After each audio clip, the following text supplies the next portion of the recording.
Hello, I'm Garry King. I'm here at La Forêt Studio where we've just finished recording the Stadium Rock Drums Acid Loop Collection for Acid Pro by Magix.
So what I have here is 16 tracks of drums, kick in, kick out, snare top and bottom, a second snare mic near the shell, 4 toms 10, 12, 2 floor toms 14 and 16, overhead left and right, hi-hat and ride, then I've got a mono room mic set in the middle, and at the end of the room I've got a stereo pair which really catch some nice reflections.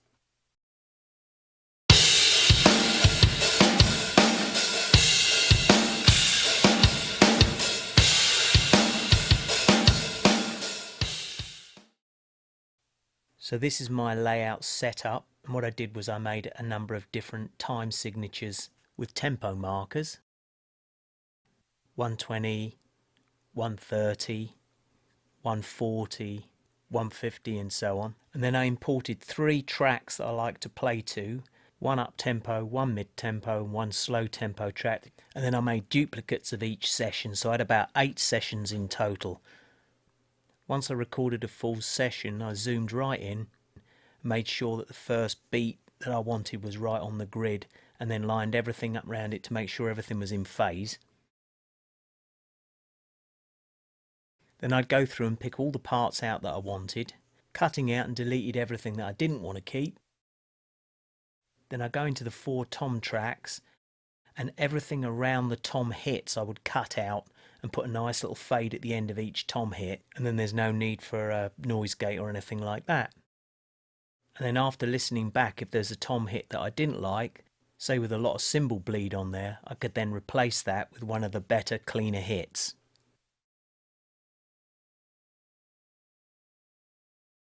Once I'd done all my edits for each section, I then zoomed right in, put the first beat of the part that I wanted on the grid to make sure that the very first transient of it was right on the grid. Then I would make some named markers so that I knew where I was so I didn't get too lost. Make sure it was in loop mode, press play, make sure it looped properly without any glitches, and then I would bounce that file down using the same name as the marker.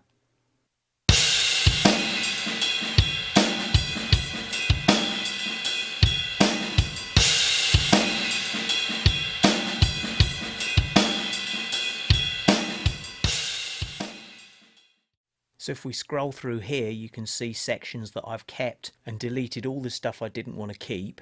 If we look at this part here and take the first hit that I want to start the loop with, zoom right in,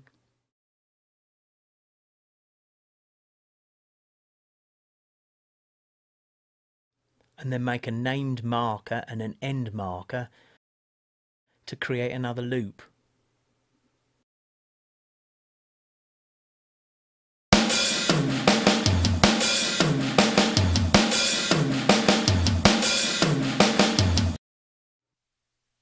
So once all the sessions were recorded, cleaned up, bounced together and saved, it was a case of us sitting down and working out what kind of sound we wanted to go for, what comes under the category of stadium rock. And the other things we had to consider as well is because these are in a loops format, for example, like with the reverb on the snare especially, Once you start loading other instruments on, a lot of the reverb tails start to disappear. So I over accentuated on the size of the reverb a little bit, and also the kick drum. Make sure the kick drum would always stand out in a mix. To make sure that everything was at the right levels, I took a guitar loop, keyboard loop and bass loop, and I added these to one of the straight 4/4 beats, and then I was able to balance the kit to those loops to give me a much better idea of how they would sit in a mix or an application. So that's pretty much it on the actual recording sessions themselves.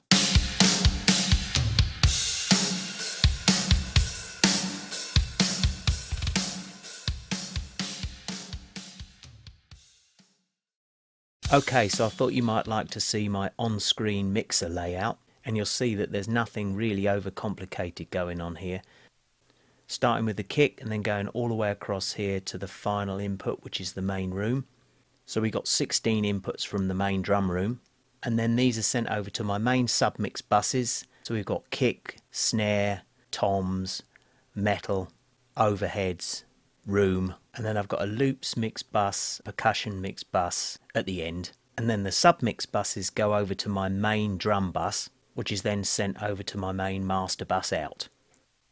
And then if we come back over to the individual tracks themselves, I like to use the SSL channel strip on each one of the individual drums, as you can see right across. And then I use the C6 mono, starting off with various drum presets, adding a few personal tweaks to those. CL2 on the hats and on the ride. And then I really like to smash the main room mono mic with the V compressor, but on the main room stereo pair I just do a bit of high pass filtering as they got nice natural reflection, but to take out that low end rumble. And then if we go back over to the submix buses, where some more processing goes on, you'll see that I actually kept it quite simple. And this is the stereo live reverb I chose for these sessions. Just a bit of pre-delay on there, not over the top but giving it some big stage ambience. And a bit more control using the Kramer Pi on the main room submix bus. And then over to the main stereo drum bus out with a Kramer tape simulator and a stereo C4 on there as well. And on the main stereo master bus I got the Maserati GRP stereo on a master setting, but with a little extra output but no compression, but followed by the SSL classic stereo compressor. And finally this all goes through the Ozone 8 elements, and again the start off point was a preset on rock drums.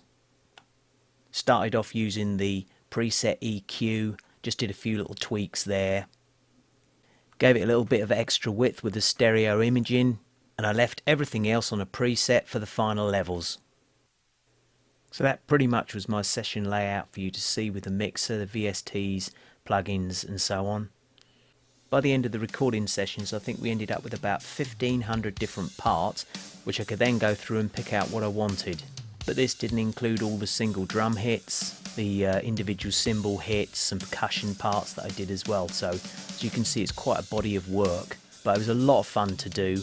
But I have to say by the end of it I didn't really want to hear any drums again for quite a while. So that was my basic layout for you to see, and what we ended up with was a really good universal usable sound that could pretty much be applied to any musical application.